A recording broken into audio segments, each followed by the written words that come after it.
I'm going to be using this laminate mid-century modern dresser that I found in the trash to show you what I think might be my favorite finish yet. I have figured out how to use a ton of old faux finishing techniques all smashed together to create something that looks and feels like real wood.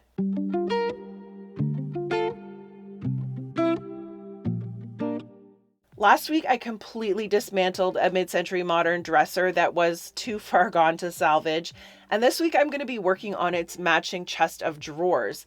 I found them both at the side of the road for trash, and they were definitely there for a reason, but with some donor parts to transplant from one to the other and a new faux wood finish, I think this piece will be a showstopper once again, and it will give me an opportunity to show you all this cool new technique.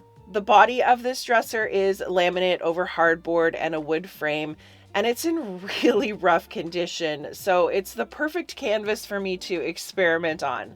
It does need a really good scrub down and a few repairs before I can start painting though. I pulled off all the hardware, the legs and their mounting brackets, and cleaned it with some simple green and a scouring pad before I rinsed it all off with some clean water.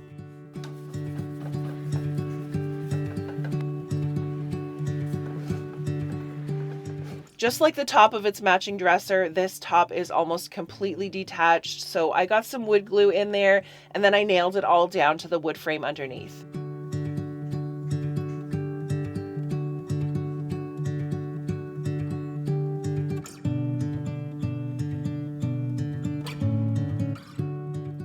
Next, I mixed up some all-purpose Bondo to fill in all of my nail holes and the existing hardware holes because I've got a plan to add some more contemporary handles to this. Bondo is a two-part system where you mix the base putty with a separate cream hardener that used to be red, but now it's blue for some reason.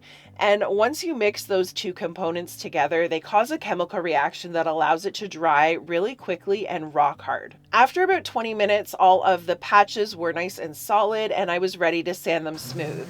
I used my 5-inch orbital sander with some 180 grit sandpaper, and once I had all of my filled spots nice and smoothed out, I also just scuff sanded the rest of the surfaces to get rid of that glossy finish and give my paint a little bit of texture to grip onto.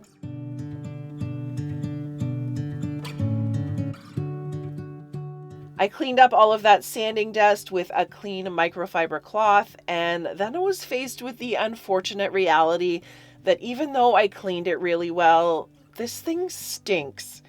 Even after being washed and dried in the sun for a few hours, all of the drawers just really reeked of old stale cigarette smoke, so I decided to go ahead and seal everything up with some clear shellac. This is traditionally a sealer, but it can also be used as a stain blocking and adhesion primer.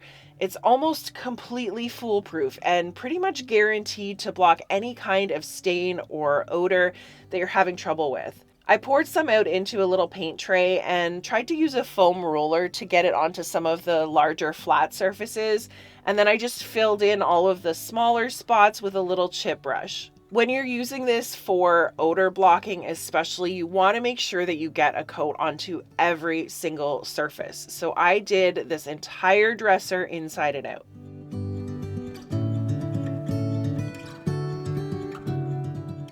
Now I'm ready to bust out the paint. Like I said, this is kind of a mashup of a ton of well-known faux wood paint techniques, but I think I've combined them in a way that gives it a really realistic looking and feeling wood finish. It does have quite a few layers, but I'm working with all water-based products, so everything dries within an hour or two, and while each individual step looks a little bit cheesy, the finished product is going to look so good. Trust me, it's good. For the first layer, I need some wood-toned paint, and I'm using a custom mix of fusion mineral paints for my base, but you can use whatever your favorite kind of paint is. I grabbed some comparable colors from Behr and Sherwin-Williams here for reference. I'm just going to brush this over the whole top, and you definitely want to apply a liberal layer of paint, not slopping it on, but also a little bit more paint than you would usually use for a first coat. And I'm working really quickly here because I'm going to be using a graining tool to add some texture. I used all three surfaces on the graining tool to create this wood grain by just dragging it through that wet paint. And it does not have to be perfect. All you want to do is keep everything moving in the same direction on whatever surface you're working with, just like a natural wood grain would be. And like I said, this is not going to look great at this stage. You have to trust the process. We are building layers. I worked my way around the whole piece one surface at a time, and this is pretty forgiving. If you don't like the way your grain looks, you can smooth it out with some more paint and start over. I just made sure to keep all of the edges and corners nice and neat so there wasn't any extra paint dripping over, because that will definitely show up in your finished product.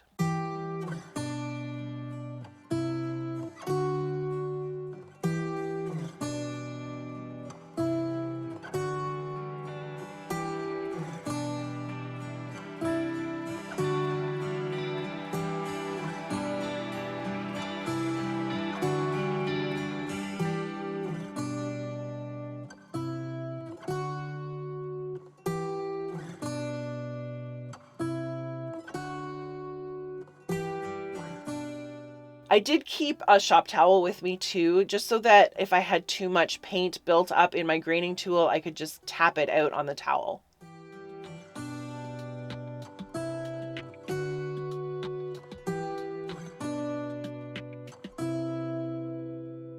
Once I was finished with this step, I plopped my brush into a plastic bag to keep it from drying out and rinsed out the graining tool. We are all done with that now. The first coat of texture took about 2 hours to dry because it's a little thicker than a regular coat of paint. And then I was ready to brush on a regular coat of paint just to fill in all of the color. But you can totally still see all of that really cool 3D graining that I created. Now that the second coat of paint is dry, I'm using some Behr water-based stain, and I'm using the color Special Walnut today to add some more wood detail. I have a really coarse, scraggly chip brush, and I'm dipping just the very tip of the bristles into the stain and really lightly dragging it from one end to the other. This is just making some more wood grain, darker colors. You want to keep everything, again, moving in the same direction as all of your textured grain, and just use your judgment on the amount you want here. This is totally up to your interpretation. And if you happen to end up with some spots that you don't love, just grab your paintbrush and blend it out with some more of that base color. On the table that I did last week, I used Behr's Golden Pecan stain for this layer and then a white glaze to create sort of a Behr oak look, but you can get a ton of different looks just by swapping out the stain color.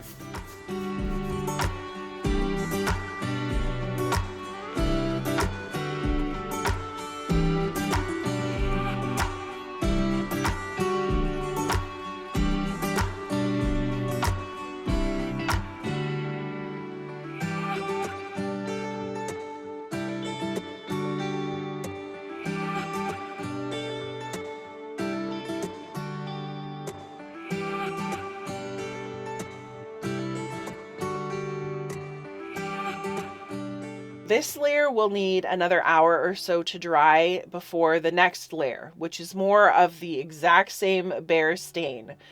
This time I'm covering the whole surface with the stain, still keeping my brush strokes going in one direction, but making sure that the whole surface is covered this time. And here is where we start making some real progress. You need a floppy, fluffy brush for this, and I'm going to flog the stain. That's the actual name of this paint technique. It's flogging. Let's leave it at that. I'm loosely tapping the flat side of the bristles through the stain, still following the same direction as all of my wood grain. And it's going to sort of muddle all of these harsh lines in the stain and create the look of wood pores. I found that I have to always be pushing the brush away from myself, because if I'm doing this motion coming towards myself, I can see all of those vertical lines of the brush in the stain. But if I move away from myself, it all blends out really nicely. And this is also going to pick up a lot of the extra stain on the surface. So whenever I felt like I had too much stain built up on the bristles, I just wiped off my brush on my drop cloth and kept it as dry as I could. I ended up doing 2 passes of this flogging on each surface before I was happy with the way that it looked. And then one more time, I left it to dry.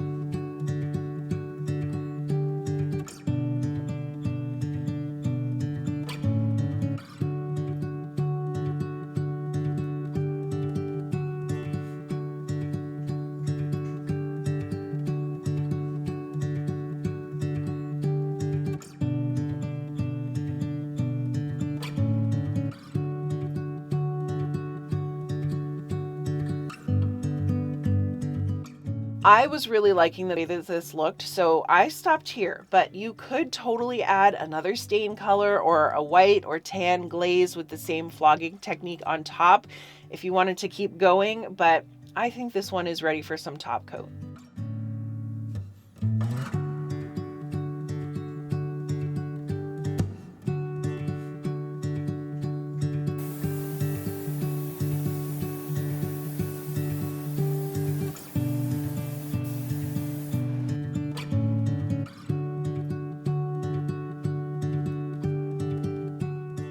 I cleaned up the legs and the brackets and sprayed everything with some of this satin black spray paint, and I'm drilling some new holes for the handles that I picked up too. I also popped in these drawer runners from the matching dresser that I dismantled last week to replace what was missing from this one, and I added some new glides to the back of the drawers because they were all missing too.